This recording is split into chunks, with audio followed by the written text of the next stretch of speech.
Om Namo Bhagavate Vasudevaya. Om Namo Bhagavate Vasudevaya. Narayanam Namaskritya Naram Chaiva Narottamam Devim Saraswatim Vyasam Tato Jayamudiriye. Nashtaprayeshu Bhadreshu Nityam Bhagavata Sevaya Bhagavati Uttam Shloke Bhavati Naishtaki. So continuing with the discussion on Srimad Bhagavatam, Canto 4, Chapter 5, Frustration of the Sacrifice of Daksha, text number 17 onwards. Bhrigum babandhu manimana Virbhadra prajapatim Chandesha Bhushanam Devam Bhagam Nanda Ishwaro Agrahit. Maniman, one of the followers of Lord Shiva, arrested Bhrigu Muni, and Veerbhadra, the black demon, arrested Prajapati Daksha. Another follower who was named Chandesh arrested Pusha, and Nandishwara arrested the demigod Bhaga. Sarva evar tvijo drishtva sadasya sadivokasa tarardya manah subhrisham grava abhirnekadhadrivan. There was a continuous shower of stones, and all the priests and other members assembled at the sacrifice were put into immense misery. For fear of their lives, they dispersed in different directions. Juvatasru vahastasya shamshruni bhagwan bhava bhrigor lulunche sadasi yoha sacham ashrudarshayam. Veerbhadra tore off the mustache of Bhrigu, who was offering the sacrificial oblations with his hands in the fire. Bhagasya netre bhagwan patitasya rusha bhuvi ujjahara sadastho akshana yah shapantam asu suchat. Veerbhadra immediately caught Bhaga, who had been moving his eyebrows during Bhrigu's cursing of Lord Shiva, and out of great anger thrust him to the ground and forcibly put out his eyes. It's big time things going on over there in the sacrifice. Pushno hi padyad yantan kalilangasya yatabala shappemane garimani yosad so ahasad darshayandataha. Just as Baldev knocked out the teeth of Dantavakra, the king of Kalinga, during the gambling match at the marriage ceremony of Anirudh, Veerbhadra knocked out the teeth of both Daksha, who had shown them while cursing Lord Shiva, and Pusha, who by smiling sympathetically had also shown his teeth. So Veerbhadra is in a really bad mood right now. Here a reference is made to the marriage of Anirudh, the grandson of Lord Krishna. He kidnapped the daughter of Dantavakra, and thereafter he was arrested. And Dantavakra, if you know that these two, Jai Vijay, first they became Hiranyaksha, Hiranyakashipu, then Ravan and Kumbhakaran, and then in Krishna Lila they became Shishupal and Dantavakra. So this is this Dantavakra. And what is happening? Anirudh, grandson of Krishna, he kidnapped the daughter of Dantavakra and he was going to marry her. Oh, kidnap means marry her. It is for Kshatriyas was like that. So Dantavakra, Krishna and Shishupal, they were all related. But his teeth were broken by Balramji. Just as he was to be punished for the kidnapping, the soldiers from Dwarka arrived, headed by Balram, and a fight ensued amongst the Kshatriyas. This sort of fight was very common, especially during marriage ceremonies, when everyone was in a challenging spirit. In that challenging spirit, a fight was sure to occur, and in such fights there was commonly killing and misfortune. So I think this fighting still happens in the marriages in India somehow. I mean, not to that extent that killing goes on, but something always happens in the marriages. Probably they get drunk and then they start fighting. After finishing such fighting, the parties would come to a compromise and everything would be settled. This Daksha Yajna was similar to such events. Now all of them, Daksha and the demigods Bhaga and Pusha and Bhrigumani, were punished by the soldiers of Lord Shiva. But later everything would come to a peaceful end. So this spirit of fighting between one another was not exactly inimical, because everyone was so powerful and wanted to show his strength. By Vedic mantra or mystic power, all these fighting skills were very elaborately exhibited by the different parties at the Daksha Yajna. But it will come to peaceful end after the whole yajna is destroyed. Akramyorasi dakshasya shatadharena hetina chindannapi natad udhartum nashaknot triambakas tada. Then Veerbhadra, the giant-like personality, sat on the chest of Daksha and tried to separate his head from his body with sharp weapons, but was unsuccessful. Shastrer astran vitair vaman nirbhinnatva hara vismayam paramapanno dadhyo pashupatishcharam. He tried to cut the head of Daksha with hymns as well as weapons. But still it was hard to cut even the surface of the skin of Daksha's head. Thus Veerbhadra was exceedingly bewildered. So this is how powerful Daksha was. I mean, he couldn't even cut the surface of the skin of Daksha's head. Drishtva sangyapanam yogam pashunam sapatirmakhe yajmana pashokasya kayatena harachira. Then Veerbhadra saw the wooden device in the sacrificial arena by which the animals would have to be killed.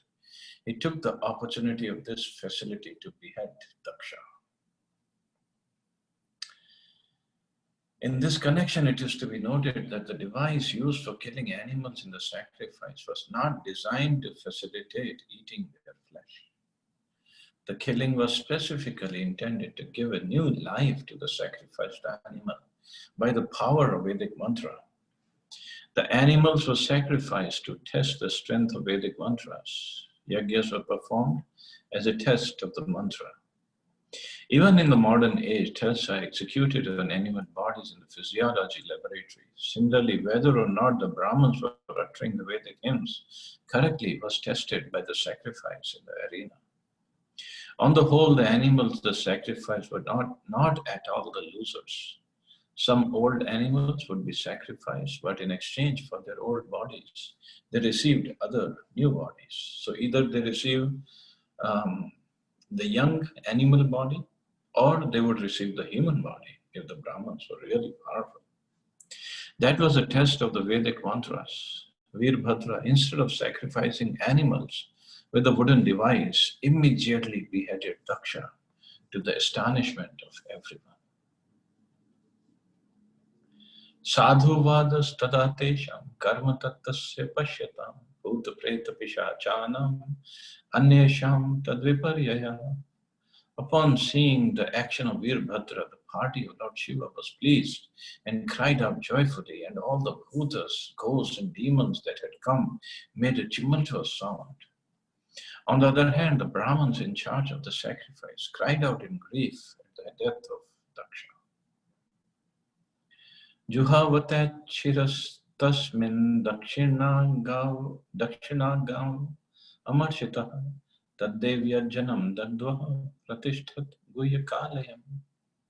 Veerbhadra then took the head with great anger, threw it into the southern side of the sacrificial fire, offering it as an oblation.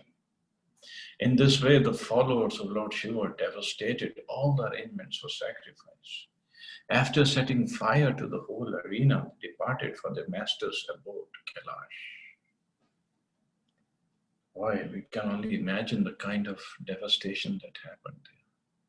I mean, we can see this kind of devastation even today when a mob comes and they want to destroy something, and they set fire on everything, and then they throw stones and rocks, and maybe shooting happens and this and that. This is all basically, they are all basically followers of Lord Shiva. Whether they believe it or not, that's a different story. But power of devastation or destruction comes from Lord Shiva. But here, these soldiers of Lord Shiva, followers of Lord Shiva, they're not doing it for themselves. They're not doing it by any political motives. They're doing it to please Lord Shiva, because Lord Shiva was upset when Sati sacrificed her life. But the so-called people who commit so many crimes today by creating so much of disturbance all over, they get punished in due course of time. So here ends the chapter 5. So we can discuss a little bit about Lord Jagannath's Rath Yatra. Today is the most auspicious day of Lord Jagannath's Rath Yatra. And somehow, he's the Lord of the universe, the whole universe. And the Supreme Court judge thing, they have allowed the Lord to go on his Rath Yatra. Nonsense. They should have been praying to him for giving them the opportunity to render some service. But they are feeling that they have allowed it. But that's what Kali Yuga is. And that's what actually the lack of preaching is. We haven't preached properly for them to understand, or for anybody to understand, who's the Lord of the universe. Not even Lord of Jagannath Puri, not even Lord of India or of this world. He's the Lord of the whole universe. Maybe it was his pastime. Probably it was that he wanted to create a suspense. Gopis are there waiting for him in Vrindavan. Actually, Gundicha temple is also called Sundarachal, and it's also considered not different from Vrindavan. So Krishna is going from Dwarka to Vrindavan, Shri Mandir to Sundarachal, Gundicha Mandir. Every year, thousands and lakhs of devotees would be pulling the chariots. So these devotees actually represent gopis. When the gopis try to take Krishna from Kurukshetra to Vrindavan, so these devotees, these people who pull the chariots, they actually represent gopis, if they have the right mood. To take Krishna from Dwarka to Vrindavan. Even, I mean, we have seen Radha Prabhu, Abhishek Prabhu, we have seen Rath Yatra about maybe, 7-8 years ago. And when we could be on the outer ropes and the inner ropes were carried by the ladies, and we could go on the chariots also. It was a wonderful scene, but then the cop, police and the administration, they stopped the ladies from pulling. So only the police would be in the interior ropes, and the men would be on the outer ropes, and they stopped us going from climbing the chariots. Maybe, well, obviously it cannot happen without the will of the Lord, but the administration should not think that they are the ones controlling everything. Everything is actually controlled by Jagannath. His chariot, his moving, his dancing, his everything. When the chariot starts or the chariot stops, everything is controlled by Jagannath. So if the administration, if the political leaders, if the spiritual or religious so-called leaders and the common man on the street, we all come to this understanding. It's the Rath Yatra is not a political or religious gimmick.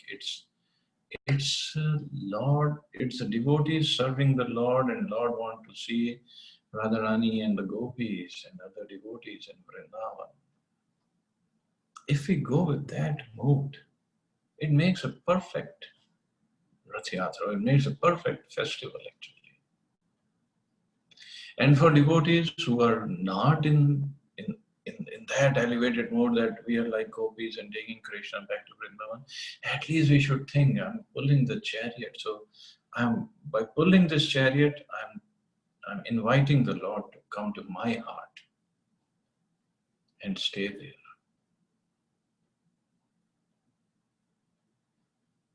So for that, the heart has to be cleansed. Just like a day before Rath Yatra, Gundicha temple gets cleansed because Lord is going to come and sit in for 9 days.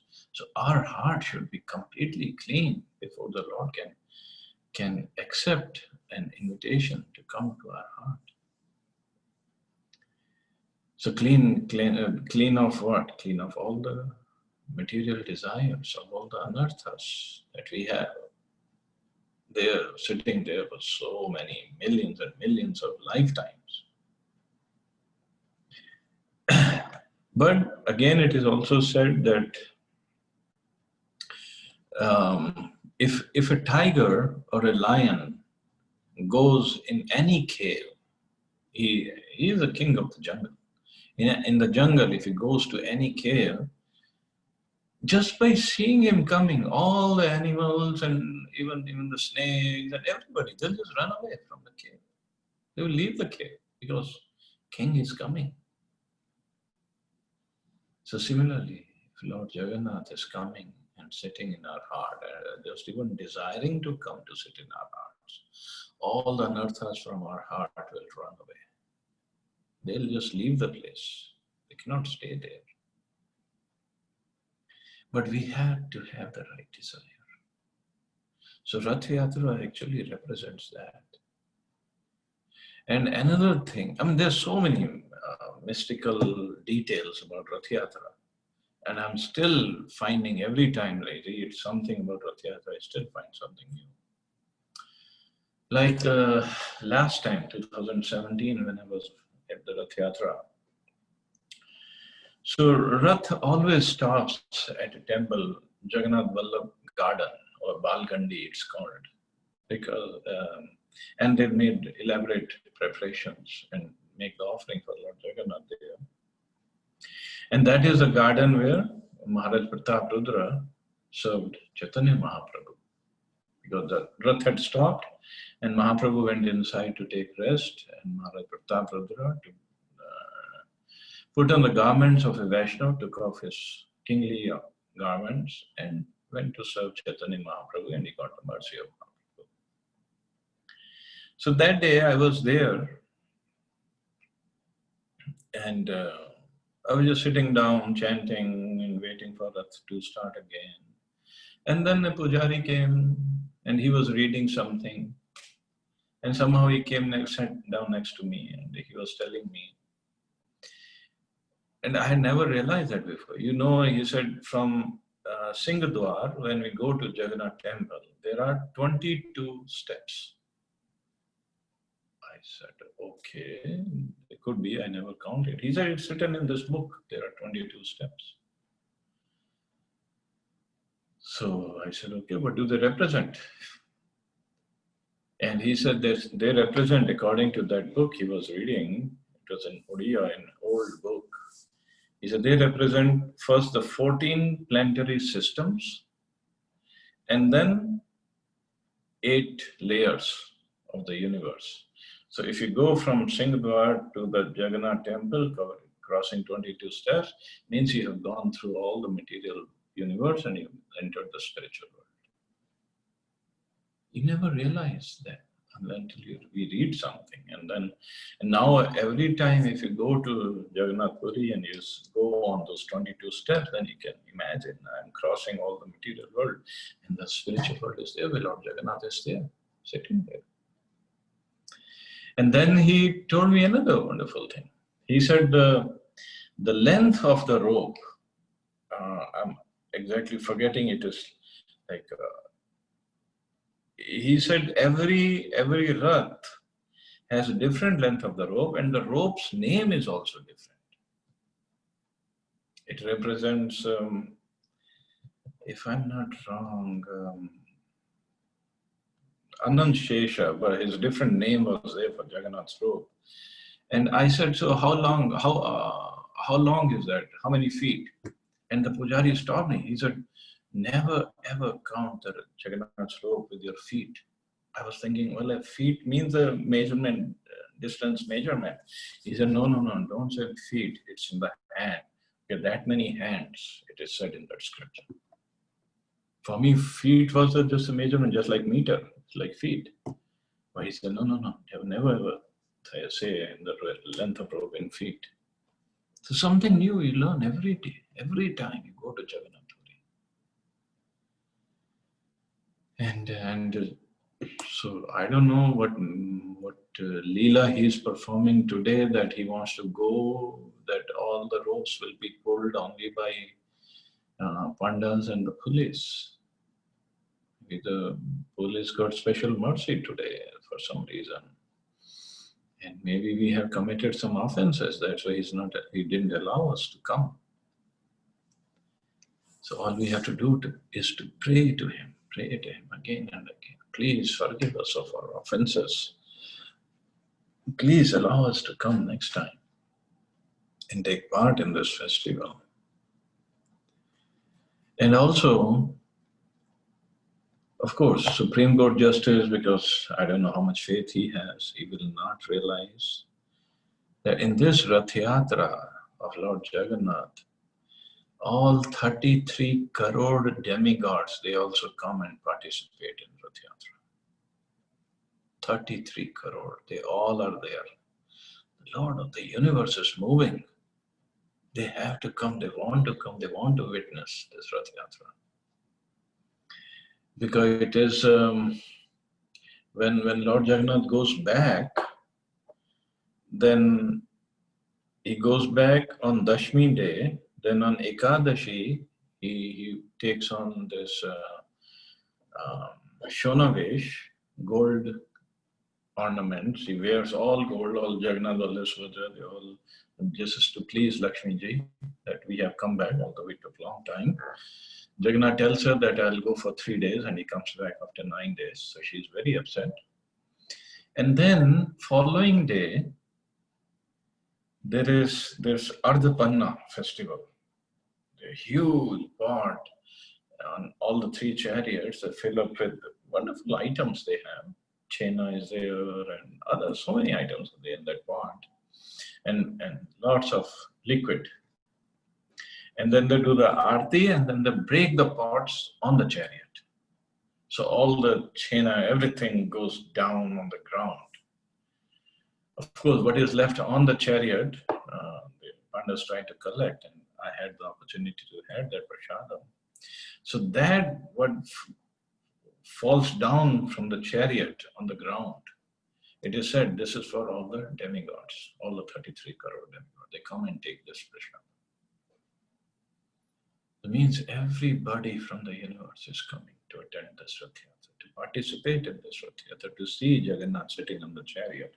He is very happy when he sits on the chariot. You will see the Pahandi festival is about to start. You can see online, live. He's very happy when he comes out of the temple and he sits on the chariot. He comes out dancing. Now, at the time of Chaitanya Mahaprabhu, they used to put this cotton pillows on all the steps of Jagannath. Then they set Jagannath on those cotton pillows. The pillows would break and all the cotton would fly out. But now they don't do it. But still, his coming to the chariot is very, very, very majestic. Very majestic. It's amazing. And more amazing is that the Pandas, they just got the information yesterday that Rath Yatra is allowed, and I'm pretty sure nobody has slept in Jagannath Puri whole night, and they must have made all the arrangements, working around the clock, doing whatever is necessary. Everybody has specific duties to perform to make sure that the Rath Yatra goes on properly. So it's a wonderful day, wonderful, wonderful day. And we have had lots of mercy of Jagannath whenever we went to attend Rath Yatra festivals for so many years, and so many devotees went. And can just pray to Jagannath to please call us back, let us come and serve you. Forgive us for all of our offenses. So anyway, we'll stop here. See anybody has any questions or comments. Thank you, Prabhuji. Thank you Prabhu ji Jagannath ji के बारे में बताने के लिए, thank you so much. Thank you. Prabhu ji Pandya started and Balram ji has come out of it. Oh, yeah. जय Jagannath. Chalo, you all have a wonderful and safe day. Hare Krishna. Jai Shri Hare Prabhupada. Krishna Prabhu Hare ji, Krishna, thank you so Jai much. Hare Srila Krishna Prabhupada. Prabhu, Jai Shri Prabhu.